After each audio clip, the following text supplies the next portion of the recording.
안녕하세요. 이거 말해야 하나 말아야 하나 엄청나게 고민한 끝에 사연을 보낸 42살 여자입니다. 아직도 저한테 있었던 일을 떠올리기만 해도 심장이 엄청 뛰고 식은땀이 나기 시작하는데요. 이 일은 저희 남편과 가족, 아주 가까운 지인 말고는 아무도 모르는 일인데 하도 답답한 나머지 사연을 보내게 됐어요. 저희 아가씨가 잘못된 사람인지 맞는지 확인해보고 싶은 마음과 조언을 듣고 싶은 마음에 사연을 보내보기로 결정했어요. 다른 시누이들도 이런지 확인해보고 싶은 생각이 들기도 해서 궁금증도 같이 풀고자 이 길고 긴 사연을 적게 됐네요.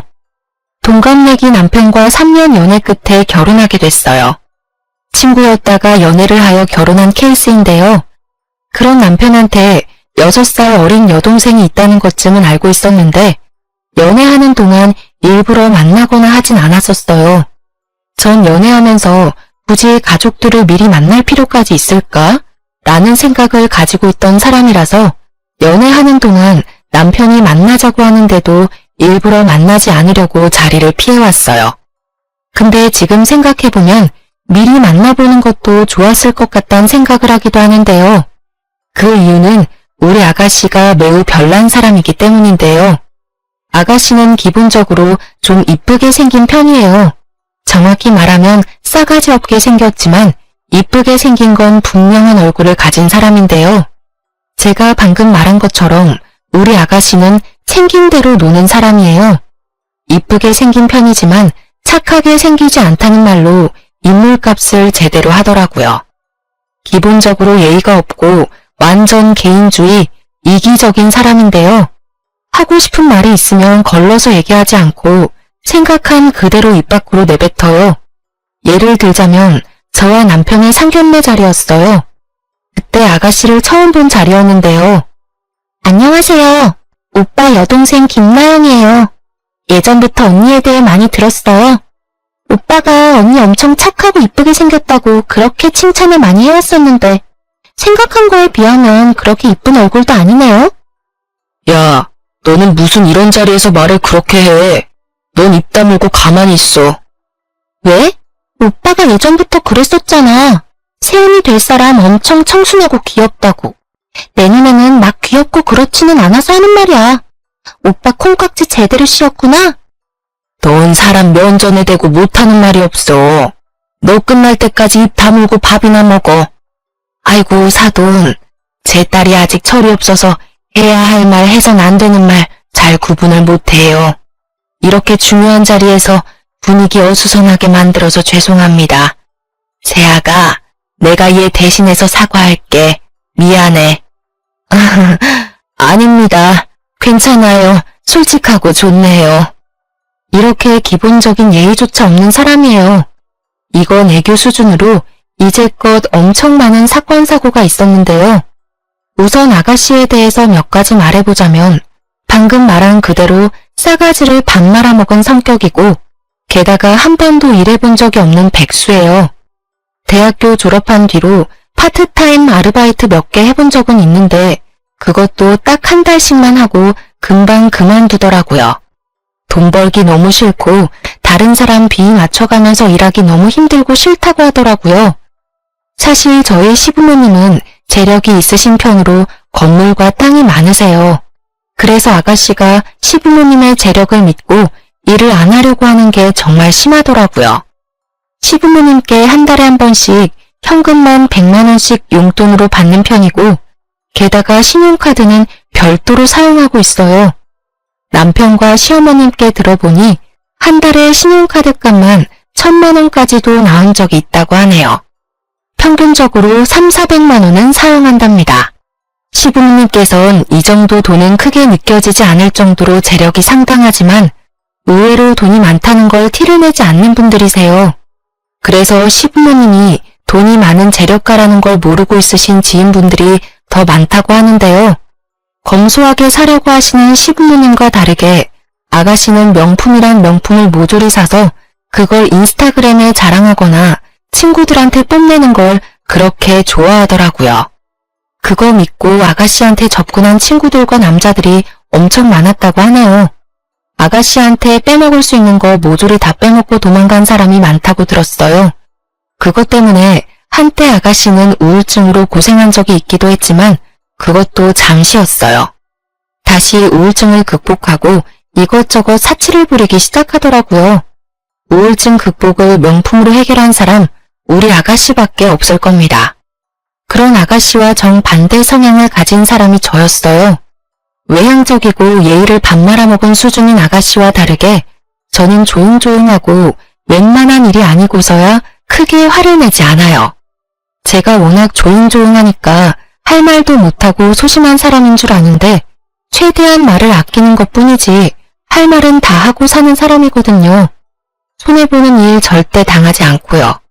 화가 평소에 없을 뿐이지 그 대신 화가 머리끝까지 나면 앞뒤 없이 화를 내는 편인데요. 그런 저의 성격을 유일하게 건든 시댁 식구가 바로 아가씨였어요. 아가씨가 저의 성격을 건든 첫 번째 사건인데요. 한때 아가씨가 성형에 엄청 빠져있던 시기가 있어요. 아가씨는 총 6번 성형을 해왔었는데요. 쌍꺼풀, 뒤트임, 앞트임, 코, 턱, 이마까지 총 6군데를 성형해왔어요. 저와 남편이 이제 막 결혼했을 때가 아마 4번째 성형했을 무렵으로 그때가 코를 건든 시기였는데요. 원래 본판이 이쁜 사람이었다고 들었어요. 근데 성형 때문에 특유의 자연스럽고 이쁜 얼굴이 다 사라진 케이스인데요. 제가 옛날 아가씨의 얼굴을 보니까 정말 말이 안 나올 정도로 이쁘더라고요. 지금도 충분히 이쁜 얼굴이긴 하지만 저는 솔직히 예전 모습이 더 낫다고 봐요. 그렇게 제가 남편과 결혼하고 난 뒤로 6번까지 성형을 연달아 하게 됐는데 그것도 모자라서 코 재수술을 하겠다며 시어머니께 돈 달라고 사정사정을 하더라고요. 엄마, 딱 한 번만이야, 딱 한 번. 하나밖에 없는 딸이 이렇게 사정하는데 좀 도와줄 수 없어? 지금 코끝이 너무 마음에 안 든다고. 이것 때문에 신경 쓰여서 잠도 안 와. 너 지금 얼마나 이상한지 알고는 있어? 너 예전 얼굴 하나도 없어. 지금 너 내 딸 아닌 것 같아. 얼굴 싹 변했다니까? 변하려고 성형하려고 하는 거잖아. 예전 얼굴 그대로 남아있게 하려고 누가 성형을 하겠어, 어? 이제 마지막이야, 마지막. 부탁할게. 절대 안 돼. 너 얼굴에만 2천만 원 가까이 들어갔어. 그것도 내 돈으로만. 너희 아빠 또 너 성형수술 시켜줬다는 거 알게 되면 이제 엄마도 가만히 안 둔대. 그러니까 이제 엄마한테 성형비 달라는 소리 절대 하지 마. 이제까지 시어머님이 아가씨 성형 비용만 2천만 원 가까이 지원해줬다고 하더라고요. 아버님은 끝까지 성형하지 말라고 반대했었는데 그런 아버님의 말을 무시하고 본인 고집대로 성형한 결과 아버지한테 제대로 혼냈다고 들었어요. 약 3개월 동안 용돈이 끊기고 한 달 동안 외출금지까지 당했었는데요. 근데 그것도 금방 까먹은 건지 이번에 또 성형하고 싶다고 시어머님께 엄청 징징거렸었네요. 아버님께서 아가씨 한 번만 더 성형시켜주면 어머님 카드까지 압수한다고 으름장을 놓으신 상태라 어머님도 아가씨의 성형을 끝까지 반대하시더라고요. 아가씨는 7살 어린애가 된 것처럼 울기도 엄청 많이 울었는데요. 그런 아가씨가 어느 날 갑자기 저한테 찾아온 적이 있었어요. 말도 없이 집까지 찾아왔길래 무슨 일인가 싶었어요. 원래 저한테 연락도 없이 찾아오거나 그런 적이 단 한 번도 없었거든요. 그 정도로 친하지 않기 때문인데요. 그런 갑작스러운 아가씨의 내방에 놀란 저는 급하게 시원한 커피 한 잔과 과일을 대접했어요. 아가씨, 연락도 없이 갑자기 어쩐 일로? 왜요? 전 연락도 없이 찾아오면 안 돼요? 그게 아니라 이제껏 이렇게 갑자기 찾아온 적이 없었으니까 하는 말이죠. 됐고, 저 언니한테 할 말 있어서 왔어요. 언니도 알죠? 우리 엄마도 이제 나 성형 안 시켜주는 거. 원래 엄마가 모두 지원해주던 부분인데 아빠 때문에 엄마도 이제 성형 안 시켜주더라고요. 딱 마지막으로 코 재수술하고 싶은데 하필 이때 아빠가 엄마한테 겁주는 바람에. 언니가 이번에 제 성형 비용 좀 보태줄 수 있어요? 이런 일이 혹시 있을까봐 돈 조금 모아둔 게 있어요. 근데 돈이 좀 모자란 것 같은데 언니 조금만 도와줄 수 없을까 해서요. 아니요. 미안하지만 전혀 해줄 생각 없어요. 어머님도 안 해주겠다는 거 왜 제가 해드려야 해요? 언니 모아둔 돈 좀 있는 걸로 알고 있는데요. 그거 계속 갖고만 있으면 뭐 할 건데요? 쓰라고 있는 돈 저한테 빌려준다 생각하고 주면 안 돼요? 모아둔 돈이 있어도 그거 다 내가 쓰려고 모은 돈이지 아가씨한테 주려고 모아둔 돈이 아니잖아요. 그걸 왜 아가씨가 달라고 말해요? 무슨 자격으로? 그리고 아가씨 태도가 참 웃기네요. 따지고 보면 돈 빌려달라고 말하러 온 사람이면 예의 좀 갖추고 빌려달라고 말해야 하는 게 맞지 않나? 아무리 내가 아가씨 가족이라고 해도 그렇지 어떻게 이런 식으로 돈 달라고 말할 수가 있어요. 와, 지금 돈 좀 있다고 유세 떠는 거예요? 시부모님 못지않게 제 친정도 어느 정도 부유한 편에 속하거든요. 그리고 친정과 별개로 제가 돈을 잘 버는 직업을 가지고 있기 때문에 다른 친구들에 비해서 월급을 많이 받는 편이에요. 그걸 알고 있던 아가씨는 그걸 믿고 저한테 찾아온 것 같더라고요. 남편한테 부탁할 수 있지만 분명 시부모님 귀에 들어갈 게 뻔하니까 저한테 이렇게 찾아온 것 같은데 전 아가씨에게 돈 빌려줄 생각이 전혀 없었어요. 평소에 저한테 살갑고 잘해주기만 했더라면 저는 충분히 아가씨한테 잘했었겠죠. 근데 아가씨는 저한테 잘해준 게 전혀 없고 오히려 예의 없게 대해온 적이 많기 때문에 그런 아가씨에게 단돈 10원이라도 주고 싶은 마음이 없었어요. 유세라니요? 제 돈을 그냥 아가씨한테 안 준다는 말을 했을 뿐이에요. 어머님, 아버님이 하지 말라는 건 다 이유가 있어서 하지 말라고 하신 건데 끝까지 해야겠어요? 돈 안 줄 거면 그런 말도 하지 마세요.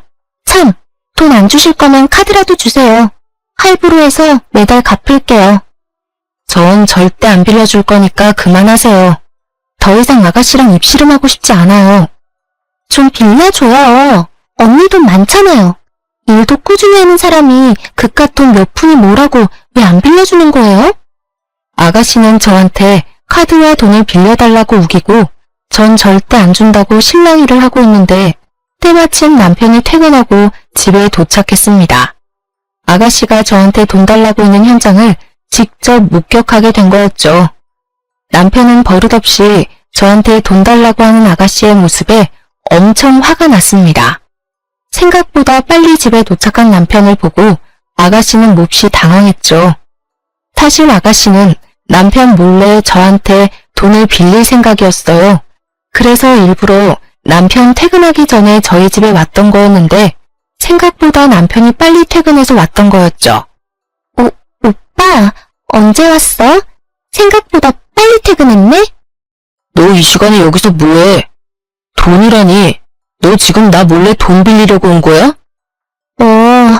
엄마가 끝까지 안 주니까 오빠한테 이렇게 들킨 김에 솔직하게 말할게. 오빠, 나 돈 좀 빌려줘. 언니도 끝까지 돈 안 빌려주네? 오빠도 돈 조금은 있을 거잖아. 딱 한 번만, 응? 너 언제까지 이렇게 생각 없이 살 거야? 돈 필요해도 그렇지 새언니한테까지 찾아와서 돈 빌릴 생각을 해? 너 정말 철이 없어도 너무 없다. 너 당장 나가. 너 돈 때문에 이런 식으로 찾아오는 거 하나도 안 반가워. 당장 가. 돈 빌려줄 때까지 절대 안 가. 내가 평소에 오빠나 언니한테 돈 빌려달라고 부탁 잘 안 하잖아. 하나밖에 없는 동생이 돈 좀 빌려달라고 사정사정을 하는데 한 번쯤 빌려줄 수 있는 거 아니야? 돈 안 주면 집에 안 가겠다는 아가씨의 진상짓에 결국 시어머님을 불렀습니다. 아가씨는 거의 애처럼 울고 있던 중 시어머님은 식은땀을 흘리면서 저희 집에 급히 도착하셨어요. 야, 너 여기서 뭐 하는 거니? 미친 거 아니야? 아이고, 우리 며느리가 이 시간까지 쉬지도 못하고 내가 대신 사과할게. 너 당장 나와. 집에 가서 얘기해. 어머님, 아버님, 잠시 물 한 잔이라도. 아니야, 너 내일 출근해야 하는데 빨리 자야지. 나 이 계집애랑 얘기 좀 해야겠다. 시어머니께서는 아가씨의 머리채를 잡고 집으로 돌아갔습니다. 집에서 아가씨를 기다리고 있던 아버님은 역대급으로 화를 엄청 내셨다고 들었어요. 뺨까지 맞았다고 하네요. 그리고 당분간 아가씨가 쓰고 있던 신용카드 정지를 시킨다고 하셨습니다. 그렇게 돈 쓰는 걸 좋아하던 아가씨는 거의 3달 정도 신용카드를 쓰지 못하고 용돈도 받지 못하여 집에만 있었다고 하네요. 성형을 더 이상 하지 않고 일자리를 알아보기로 한 조건으로 다시 신용카드를 사용할 수 있었어요. 용돈도 받을 수 있게 됐고요. 그렇게 한동안 조용하게 지내고 있었는데 아가씨가 결혼에 대해 슬슬 말하기 시작했어요. 사실 아가씨는 일을 하고자 하는 마음은 오래전에 이미 접은 상태였지만 결혼을 빨리 하고 싶어 했어요. 그것도 돈 많은 남자한테 시집가는 게 목표였어요. 예전에 아가씨가 이제껏 얼굴만 보고 남자를 만났었는데 다들 아가씨 돈만 탐내던 나쁜 남자들이라 이제 본인이 돈 많은 남자를 만나보고 싶다고 하더라고요. 한동안 연애를 하지 않고 혼자 놀고 먹고 사는 것 같더니 주변 친구들이 슬슬 결혼하기 시작하니까 본인도 결혼을 해야 할 것만 같다면서 주변 친구들한테 선자리를 마련해달라고 부탁을 하는 눈치였어요. 몇 번 선자리에 나갔었지만 워낙 아가씨가 푼수이며 직업조차 없으니까 남자들이 하나같이 애프터 신청을 하지 않았다고 해요. 나이가 1살이라도 어렸을 땐 그래도 젊고 이쁜 걸로 매력 어필할 수 있었다고는 하지만 20대 때와는 다르다는 것을 몸소 느끼고 있는 것 같았어요. 시집이 꿈이라고 하던 신우이는 결혼을 포기해야 하나 싶었는데 마지막으로 나갔던 주선자리에 괜찮은 남자를 만났다고 하더라고요. 선을 보고 나서 밖에서 시어머님과 아가씨 저 이렇게 셋이서 만나 저녁을 같이 먹으러 갔었는데요. 그때 신우이가 선본 남자에 대해서 자세하게 말해주더라고요. 저보다 1살 많은 사람인데 회사 하나 운영 중이라고 하네. 키도 180cm는 훌쩍 넘어 보이고 회사가 엄청 잘 되는 것 같아 보여. 차가 좋고 게다가 시계까지. 차 한 대 가격인 걸 차고 나왔더라고. 아가씨, 그 남자 착한 것 같아요? 너무 돈만 따라가는 게 아닌가 싶어서요. 착한 게 뭐가 중요하겠어요. 일단 돈 잘 벌고 게다가 잘생긴 게 중요하지. 사실 주변 친구들 다 하나같이 능력 하나도 없는 남자들이랑 사귀더니만 그 남자들이 어느 순간 성공해서 큰돈 만지고 있더라고. 그래서 내 친구들은 그거 하나 믿고 지금 엄청 떵떵거리고 살아요. 개구리 올챙이 쪽 생각 못한다더니 옛날에 남자친구 못났던 건 생각 못하고 성공하니까 그때 바로 결혼하더라고요. 오히려 내가 남자친구 안 사귀고 혼자 지내니까 날 좀 우습게 생각하는 것 같기도. 야, 그 친구들 욕할 거 하나도 없어. 지금 남편들이 아무리 못났어도 사람 함부로 안 버리고 끝까지 옆에서 자리 지키고 있었던 거잖아. 당연히 성공하면 결혼하는 게 당연한 거고. 너는 그런 애들이랑 다르게 남자 얼굴만 보고 사귀느라 이제껏 엄마랑 아빠가 힘들게 번 돈 다 남자한테 뜯기기나 하고. 너나 잘해 너나. 오늘 선본 남자가 아무리 사업가라고 해도 너무 믿지 마. 사람 한 번 보고 너무 믿는 거 아니야. 어머님 말씀이 맞았어요. 사실 아가씨는 남자 보는 눈이 하나도 없거든요. 선본 남자가 잘생기고 돈 많은 청년 사업가라고는 하지만 딱 한 번만 보고는 전부는 알 수 없는 거잖아요. 너무 믿지 말고 몇 번 더 만나보고 이 사람 괜찮다 싶을 때 연애하든 결혼하든 알아서 하라고 했더니 그런 어머님과 저의 말을 무시하고 벌써부터 결혼할 생각을 하더라고요. 남자 쪽에서도 아가씨가 마음에 들었는지 연애하자는 말을 하지 않고 결혼하자는 말을 은근슬쩍 했다고 했다네요. 그 말을 듣자 어머님은 좀 걱정이 됐지만 그래도 이렇게 보잘것없는 딸과 결혼해주겠다는 남자가 있을 때 어서 시집 보내야 되겠다는 생각을 하셨어요. 근데 아가씨가 결혼에 대한 생각이 강해질 때쯤 슬슬 돈에 대해 걱정을 하기 시작했어요. 아무래도 이제껏 일을 한 적이 없으니 당연히 모아둔 돈이 없잖아요. 그래서 어떻게 결혼 준비를 해야 하나 고민하는 것 같았어요. 시부모님은 결혼 비용 전액 지원해줄 생각이 전혀 없다고 했거든요. 일부만 지원해줄 뿐 그 이상의 비용은 절대 지원을 해주지 않겠다고 단호하게 말씀을 하셨어요. 아무리 결혼할 남자가 돈 많은 청년 사업가라고 해도 여자 쪽에서도 어느 정도 돈을 갖고 있어야 하는 게 맞다 보니 신우는 걱정이 많아 보였어요. 그런 아가씨가 금요일 저녁에 우리 부부에게 같이 밥을 먹자고 했는데요. 퇴근하고 같이 만나자고 하더라고요. 저와 남편은 회사가 가까워서 같이 만나 약속한 가게로 갔어요. 그렇게 같이 저녁을 먹으면서 아가씨가 만나자고 한 이유를 듣게 됐는데요. 언니, 오빠, 나 결혼하고 싶은 남자 있는 거 알지? 그 남자 절대 놓치고 싶지 않은데 내가 돈이 하나도 없잖아. 아빠랑 엄마가 7천만 원까지만 줄 생각이라고 그 이상은 절대 안 주겠다네. 딱 1억 채워서 시집 가고 싶은데 오빠랑 언니 돈 있으면 3천만 원만 줄 수 있어? 3천만 원이 땅 파면 나오는 돈인 줄 알아? 내가 그걸 왜 너한테 줘야 하냐? 그러니까 돈 좀 모으면서 살지. 그래도 너가 내 동생이고 오빠로서 아예 안 줄 수 없으니까 딱 1,000만 원만 줄게. 그 이상은 안 돼. 맞아요. 3천만 원까진 못 줄 것 같아요, 아가씨. 우리가 1,000만 원만 도와줄 테니까 아버님, 어머님이 주신 돈이랑 잘해서 결혼 준비 잘해봐요. 그럼 8천만 원밖에 없는 건데 그걸로 어떻게 결혼 준비를 하라는 거예요? 남자 쪽에서 이것저것 많이 해줄 것 같은데 요즘 집값이 얼마나 비싼 줄은 알고 있어요? 그걸 왜 저희한테 따져요? 그럼 이래서 돈 모아두지 그러셨어요.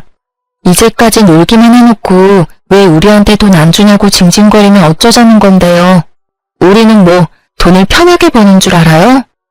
오빠랑 언니 결혼할 때 엄마 아빠한테 지원 받은 거 많았을 거잖아요. 우리 양가 부모님한테 지원 전혀 안 받았어요.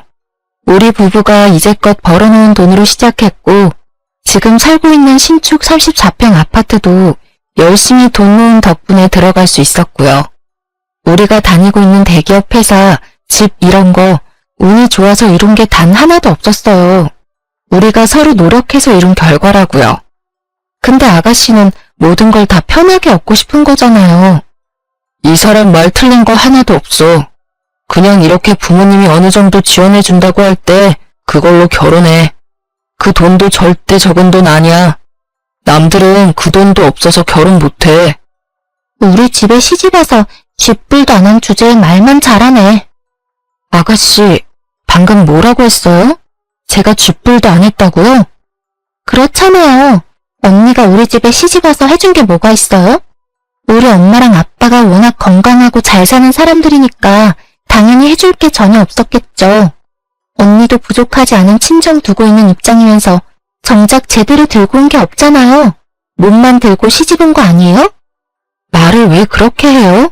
저 남편이랑 결혼할 때 몸만 오지 않았어요. 저 이제까지 정말 열심히 살았어요. 오히려 제가 남편보다 모아둔 돈이 더 많았을 정도였어요. 따지고 보면 아가씨야말로 몸만 들고 시집 가는 거 아니에요? 한 번도 본인을 위해 제대로 이룬 일은 있어요? 시집하고 싶어서 결혼하는 사람이 아가씨면서 왜 날 낮잡아보고 그러냐고요. 시집이요? 말이면 단 줄 알아요? 내가 100억이나 1000억 이렇게 큰 돈을 달라고 하는 것도 아니고 3천만 원 달라고 한 것뿐인데 치사하게 그거 하나 못 빌려줄 수 있냐고요. 우리한테 돈 맡겨놨어요? 돈 필요할 때마다 우리한테 매번 돈 달라고 하는 아가씨 때문에 정말 스트레스 받아요. 어지간네 정말. 언니 정말 재수없고 거지 같아요. 그깟 돈 하나 못 빌려줘서 이러고 있는 게 어이없거든요. 차라리 돈이나 빌려주고 잔소리 하든가. 너무 예의 없게 말하는 아가씨의 태도에 남편은 결국 화가 난 나머지 아가씨의 뺨을 때렸어요.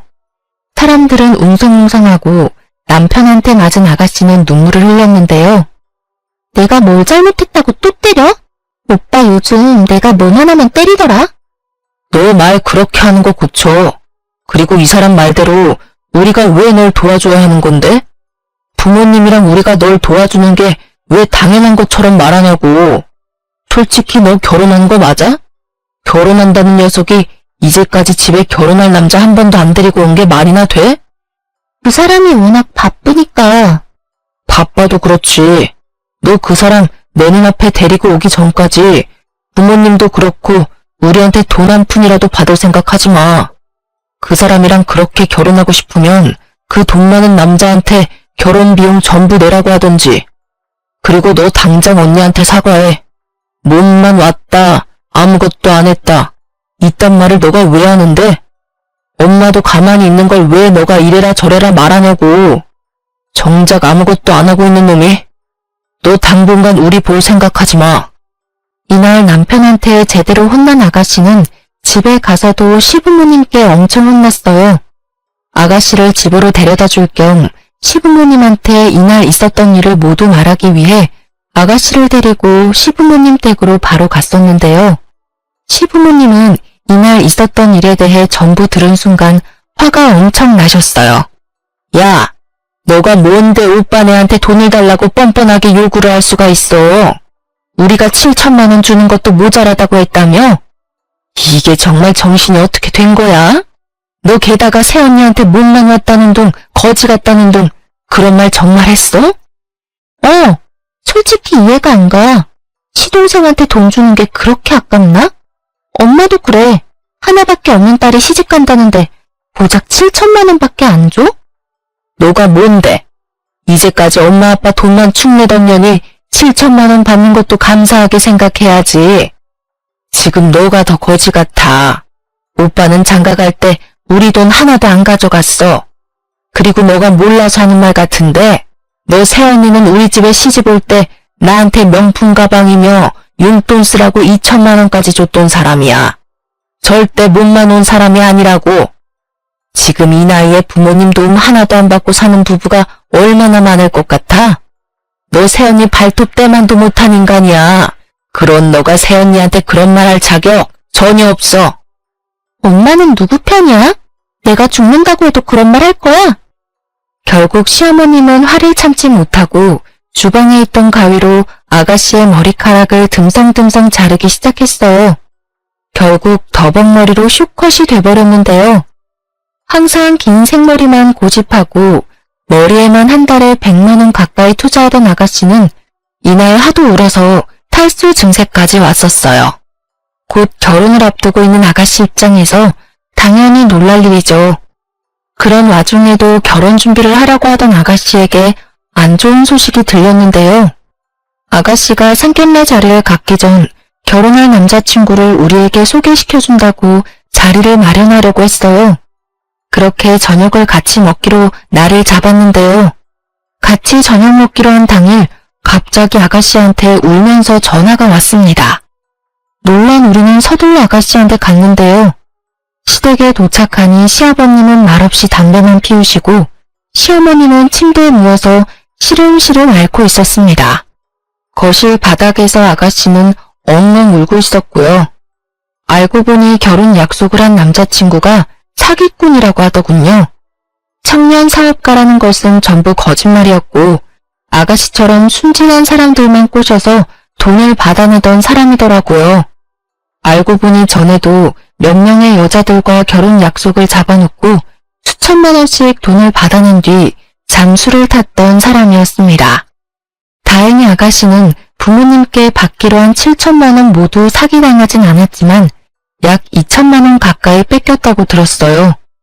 그래도 2천만 원이란 돈이 절대 적은 돈이 아니잖아요. 시부모님은 끝까지 속만 썩이는 아가씨 때문에 많이 지친 상태였어요. 아가씨는 결혼 사건 이후 한동안 쥐 죽은 듯이 지내는 듯 했어요. 시부모님도 화병까지 찾아올 정도로 많이 스트레스를 받아 했지만 좀 진정된 느낌이 들었어요. 이 시기에 전 임신하게 됐어요. 저희 부부가 아이를 너무 좋아하는데 결혼한 지 꽤 됐는데도 아이가 잘 생기지 않아서 그게 참 걱정이었는데요.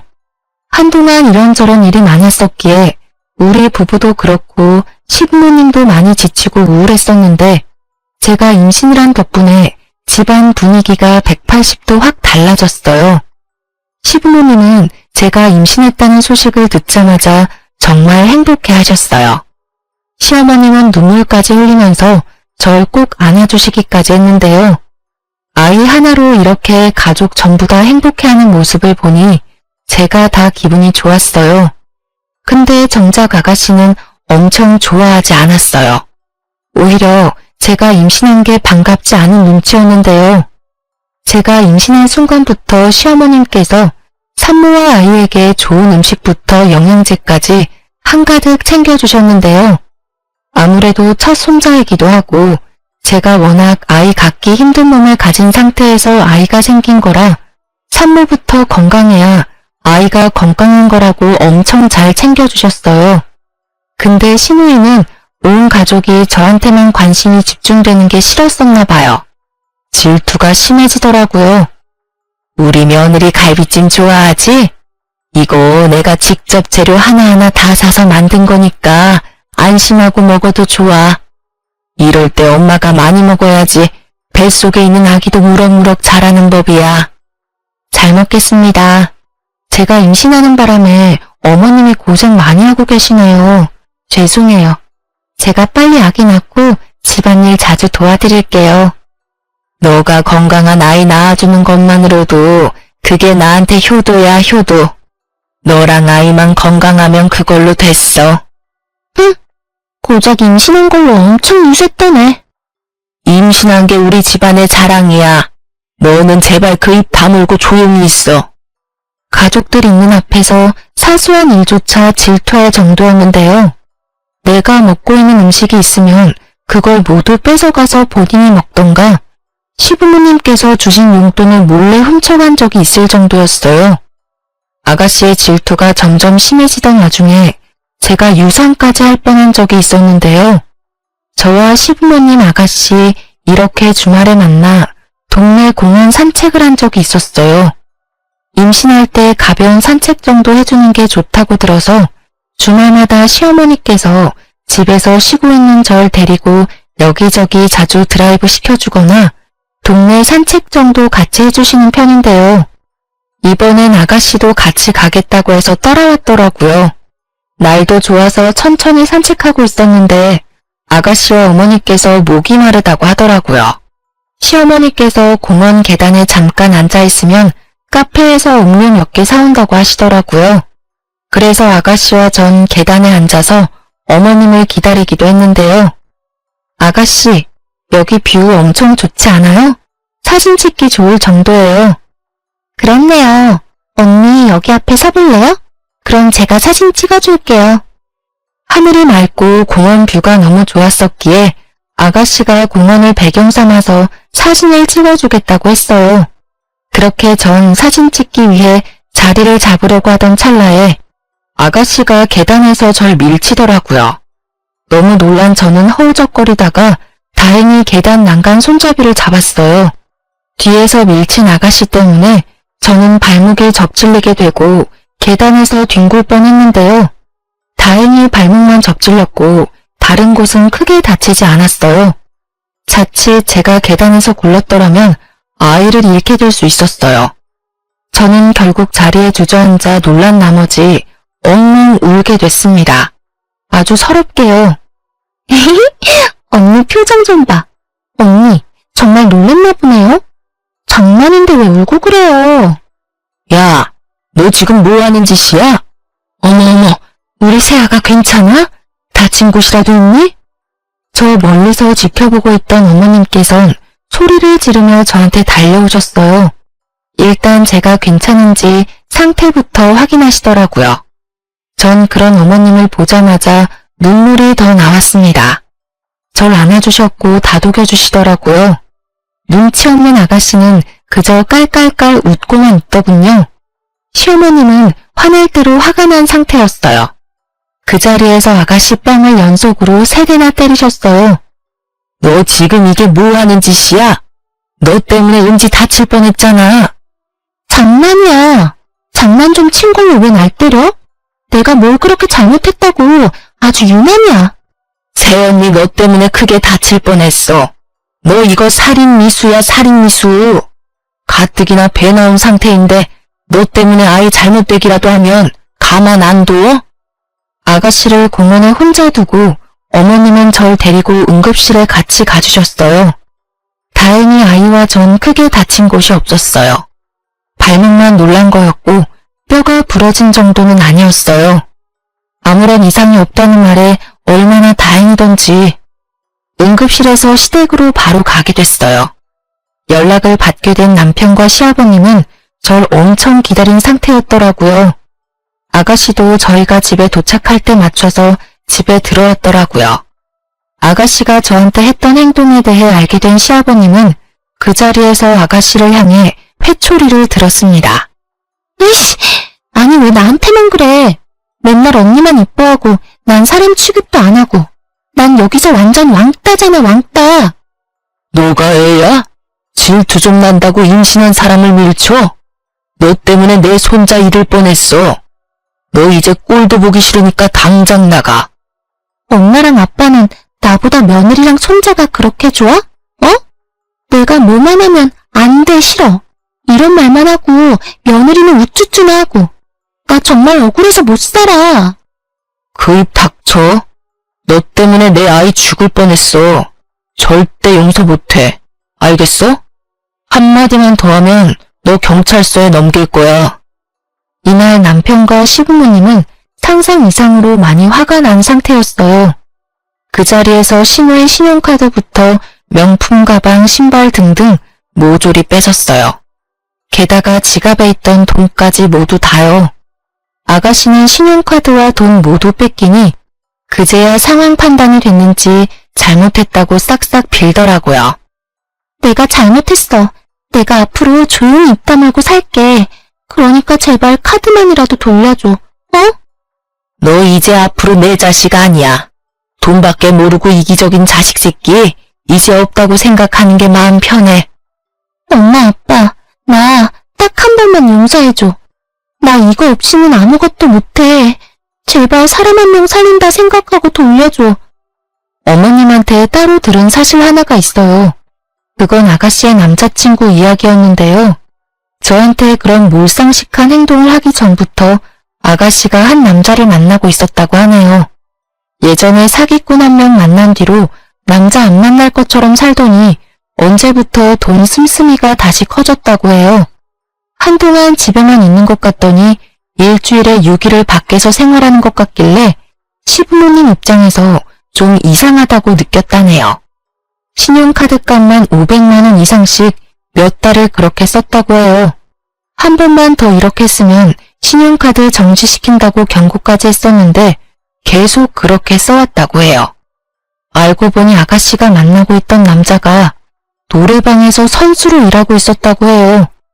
우연히 친구들과 노래방에 갔었다가 거기서 남자친구를 만났다네요. 그 이후로 남자친구한테 이것저것 선물 주고 돈 주고 하느라 돈이며 카드며 펑펑 썼다고 합니다. 이 일로 시부모님께서 아가씨를 두고 보고 있었는데 때마침 저한테 그런 몰상식한 일까지 저지르게 됐고 결국 아가씨를 자식으로 생각 안 하기로 결정했어요. 그날 신우이는 입고 있던 옷까지 까발려진 상태로 집에 내쫓겼어요. 속으로 이러다가 말겠지 싶었는데 시부모님의 마음은 변하지 않았어요. 얼마나 아가씨 때문에 마음고생을 했으면 다 큰 딸내미를 땡전 한 푼 없이 밖으로 내보낼까 싶더라고요.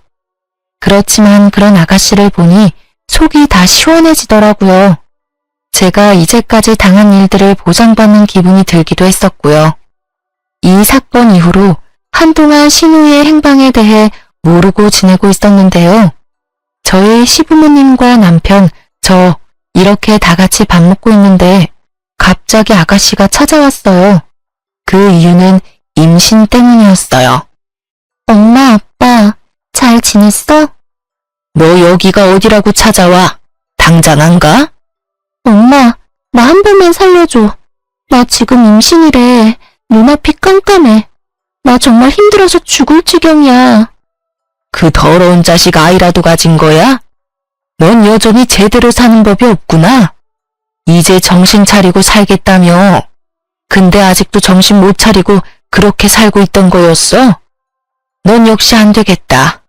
나 너가 임신을 했든 죽을 것 같든 이제 전혀 신경 안 쓰고 살련다.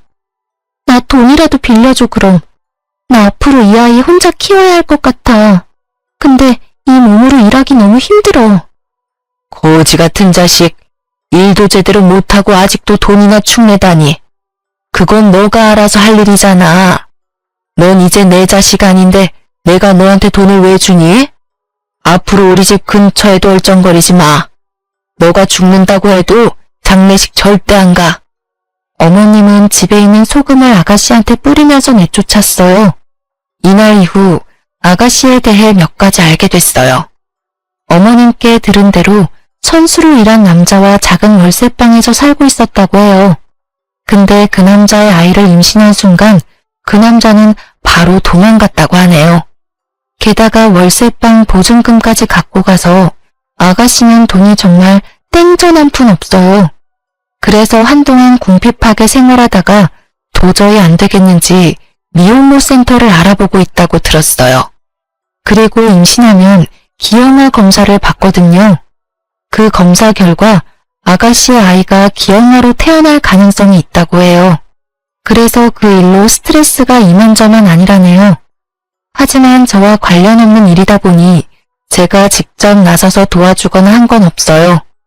아가씨 때문에 제 아이가 죽을 뻔한 상황까지 있었는데 제가 뭐하러 그런 아가씨를 도와주겠어요. 시부모님도 그런 아가씨의 행방을 알고 있음에도 끝까지 신경 쓰지 않는다고 해요. 이제껏 아가씨 때문에 날린 돈이 엄청난 수준이잖아요. 게다가 사고들을 수습하느라 힘들었던 시부모님은 이제 아가씨 때문에 남은 삶을 힘들게 살고 싶지 않다고 해요. 최근에 들은 얘기가 있는데 시부모님께서 아가씨한테 주려고 했던 유산까지 남편과 곧 태어날 아이에게 전부 준다고 말씀해 주셨어요. 애초에 아가씨한테 나눠줘야 하는 건가 고민이 되던 찰나에 아가씨가 사고를 치게 되면서 줄 생각이 싹 사라졌다고 하네요. 처음에 괜찮다고 거절은 했었지만 오히려 시부모님이 괜찮다고 앞으로 이 험한 세상 살아가야 할 우리 손자를 위해서라도 받아야 한다고 시부모님께서 말씀해 주시더라고요. 가끔 아가씨한테 전화가 오고 있는데 전 절대 받지 않고 있어요. 시어머님한테도 가끔 문자나 전화로 본인이 어떻게 살고 있는지 알려준다고 하는데 어머님은 절대 전화를 받지 않는다고 해요. 남편은 가끔 저한테 아가씨 때문에 고생시킨 거 너무 미안하다고 사과합니다. 아가씨 때문에 우리 아이를 잃을 뻔한 걸 생각하면 아직도 가슴이 쿵 하고 내려앉는 것 같다네요. 저도 마찬가지로 그때 생각만 해도 아찔해요. 한때 편하게 돈만 쓰면서 살던 아가씨가 질투와 남자 눈에 멀어서 결국 본인 인생을 망쳤어요. 앞으로 아가씨 때문에 마음 고생할 일이 없어서 너무 행복하고 좋네요. 곧 태어날 아이만 신경 쓰고 살 생각이에요. 어머님, 아버님도 곧 태어날 손자가 너무 보고 싶다고 노래를 부르세요. 전 이번 결혼 생활을 하면서 느낀 게 있다면 남편을 보면 그 가족에 대해 안다고 하는데 꼭 그렇지만은 않았어요. 개인적인 생각으로는 남편이 가운데서 어떻게 행동하느냐가 매우 중요한 것 같아요. 그리고 집안의 중심이자 어른인 시부모님도 어떤 사람인지 꼭 볼 필요가 있다고 생각해요. 한때 고생은 많이 했었지만 앞으로 열심히 행복하게 살 생각이에요. 이제까지 저의 이야기를 들어주셔서 감사합니다.